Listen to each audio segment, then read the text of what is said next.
नमस्कार दोस्तों, मैं आप सभी का चिर परिचित दोस्त उपस्थित हूं आप सभी की सेवा में एक बेहद ही महत्वपूर्ण जानकारी को लेकर के। जी हां, आज का हमारा टॉपिक है सीताफल के फायदों से रिलेटेड, यानी जिसे हम कद्दू भी बोलते हैं।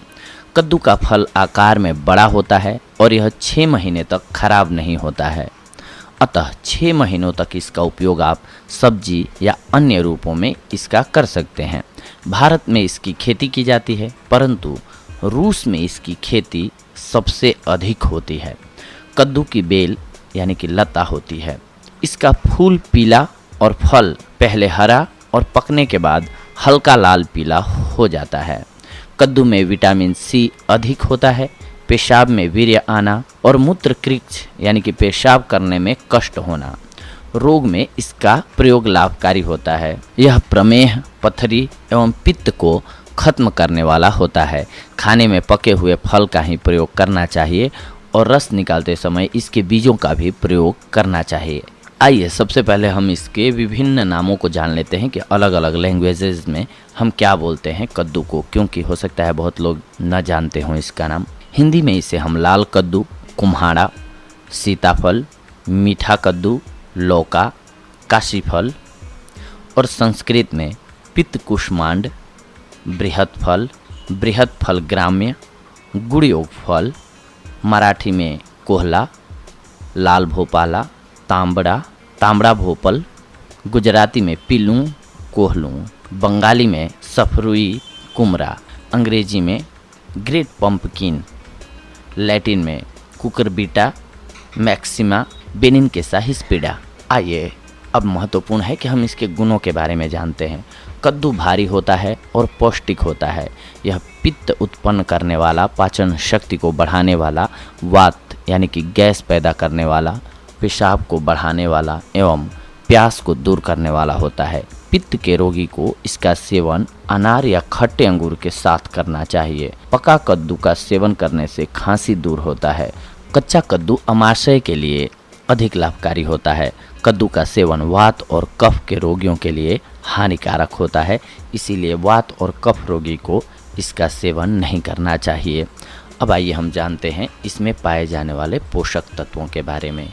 इसमें प्रोटीन 1.4% होता है, वसा 0.1%, कार्बोहाइड्रेट 5.3%, पानी 92.0%, विटामिन ए 84 IU प्रति 100 ग्राम की मात्रा में, विटामिन बी 200 IU 100 ग्राम की मात्रा में, आयरन 0.7 मिलीग्राम प्रति ग्राम, फास्फोरस 0.3%, कैल्शियम 0.01%। अब आइए हम इसके प्रयोगों को जानते हैं कि किन किन रोगों में ये कार्य करता है और किस ढंग से कार्य करता है। कद्दू का रस 10 से 20 मिलीलीटर की मात्रा में निकाल लें और इसमें 10 ग्राम मिश्री मिलाकर दिन में 2 बार सेवन करें। इसके सेवन से अम्ल पित्त का रोग दूर होता है।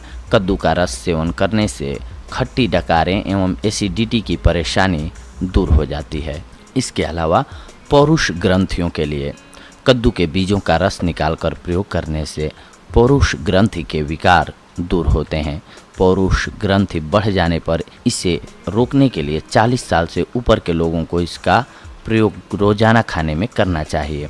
पेट में अगर कीड़े हो गए हैं तो कद्दू का रस निकालकर पीने से पेट के कीड़े खत्म होते हैं। मूत्र रोग की सभी परेशानी को दूर करने के लिए कद्दू का प्रयोग किया जाता है।